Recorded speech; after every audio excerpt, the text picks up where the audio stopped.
I'm here today at the headquarters for Rolling Big Power, and behind me is one of their competition trucks from their Builder's Challenge.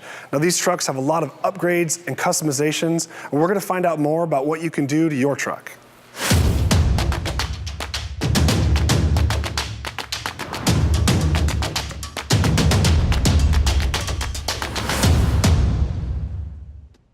I'm with Kelly Ash, GM and VP of Rolling Big Power.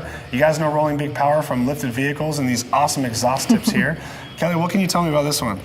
This is our Magnum RX-7 series, and it has a 3D laser cut RBP logo dual badge, so it doesn't matter where your exhaust exits. And comes in a high polished stainless or a black textured powder coat version. And we make them all the way up to a 10-inch outlet. That's awesome. Yeah. I don't know what self-respecting diesel truck driver is not going to have an exhaust tip on their truck. Yeah, These are pretty beefy. Are they pretty easy to install? Yeah, absolutely. No welding's required. They're a full bolt-on design. Well, that's awesome. And what if it gets dirty?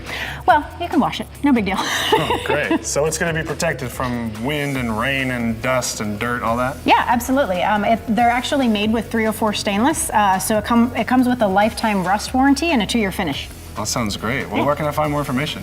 Check us out at rollingbigpower.com. All the information, videos, and a dealer locator is right there for you. Awesome. So rollingbigpower.com for your Magnum exhaust tips.